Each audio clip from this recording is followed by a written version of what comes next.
ये तस्वीरें और जो ये बिल्डिंग मेरे पीछे देख रहे हैं, कभी ये माफिया मुख्तार का बंगला हुआ करता था। अवैध रूप से कब्जा करके यहाँ पे उनका 2 बंगला था।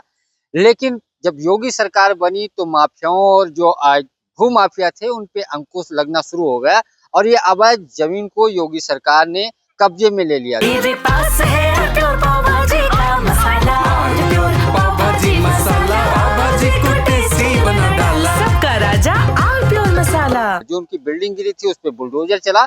उसके बाद अब इस जमीन को सरकार ने एलडीए को निःशुल्क में पूरी तरीके से दे दिया। एलडीए ने करीब यहाँ 72 फ्लैट बनाए हैं जो गरीब तबके के लोगों को दिया जाएगा एक कम राशि पे। ये वो बिल्डिंग है जो मुख्तार अंसारी की जो जमीन थी, जो पूरा परिवार रहता था, और इसके ठीक बगल दूसरा भी फ्लैट बनाया गया है। करीब यहाँ 72 फ्लैट बन के तैयार होने वाले हैं और करीब जो आवासीय फ्लैट हैं ये दुर्बल वर्ग के लोगों को दिया जाएगा, ईडब्ल्यूएस। और ऐसे लोगों को, एक माफियाओं को सबक सिखाने के लिए योगी सरकार ने एक बड़ी कार्रवाई की थी। पूरे प्रदेश में ऐसे अपराधियों पे अंकुश लगाया जो भूमाफिया थे, उनकी जमीनों को ले लिया। ये वो फ्लैट्स है, आप देख सकते हैं तस्वीरों में। बाकायदा एक कमरा है, एक हॉल है, एक किचन है, लेटरिन पूरा सेपरेट। और ऐसे मकान जो हैं करीब 72 बनाए गए हैं। यहाँ पे 2 बिल्डिंग है और इसकी बुकिंग जल्दी ही शुरू होने वाली है। अगस्त 25 में माना जा रहा है कि इसकी बुकिंग जो है शुरू हो जाएगी और इसका रजिस्ट्रेशन शुरू होने के बाद एक मानक रखा गया है, गरीब वर्ग के लोग रजिस्ट्रेशन करेंगे। ठीक इसके बगल में दूसरी बिल्डिंग भी है। तो कुल मिलाकर के सरकार जिस के लिए कार्रवाई की थी कि धन पे गरीबों का हक है, उनका हक मारा गया है। अब उन्हीं गरीबों को सस्ते दर पे मकान दिया जाएगा। इसकी कीमत करीब 4.5 लाख रुपए बताई जा रही है, यानी एक फ्लैट की। शासन ने मंजूरी एलडीए को दे दिया है और उसके बाद अब इस पे जल्दी ही ऑनलाइन आवेदन शुरू हो जाएगा। कभी यहाँ पे अपराधी और माफिया के साथ साथ जो बड़े बड़े सियासतदान थे उनका अड्डा हुआ करता था। आसपास के लोग डरते थे, आने जाने के लिए उनकी बाकायदा पुलिस व्यवस्था करती थी, गलियों में कोई निकल नहीं सकता था। लेकिन अब वही मुख्तार अंसारी का जो बंगला था, जो जमीनें थी, जो अवैध रूप से संपत्ति अर्जित की थी, अब उस पे गरीबों का हक होगा।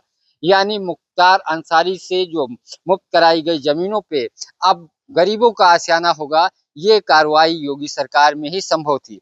फिलहाल इसको पूरी तरीके से तैयार किया जा रहा है। करीब 3.5 करोड़ की लागत से इन का निर्माण कराया गया है और इसकी कीमत 4,50,000 रुपए रखी गई है।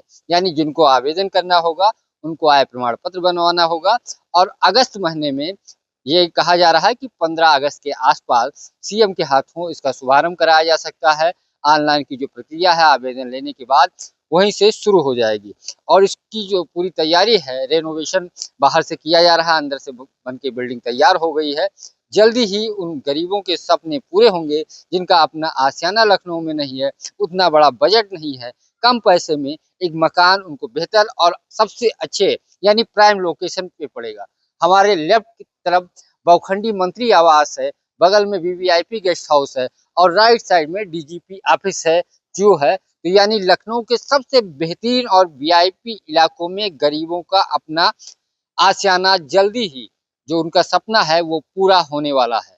और ये मुख्तार अंसारी के द्वारा कब्जाई गई अभी अवैध जमीन पे बनकर तैयार हो गया है और अगस्त महीने में उनके सपने पूरे हो सकते हैं, क्योंकि आवेदन के लिए ऑनलाइन प्रक्रिया एलडीए यानी लखनऊ विकास प्राधिकरण शुरू कर देगा। इसकी जानकारी लखनऊ विकास प्राधिकरण के बीसी उपाध्यक्ष प्रथमेश कुमार ने दी। उन्होंने कहा पूरी तरीके से बन गया है, बस कुछ बाहर से मेंटेनेंस चल रहा है और जल्दी ही कार्य पूर्ण करके ऑनलाइन आवेदन की जो प्रक्रिया है आवेदकों से लेना शुरू कर दिया जाएगा। पंकज चतुर्वेदी, टीवी 9 लखनऊ।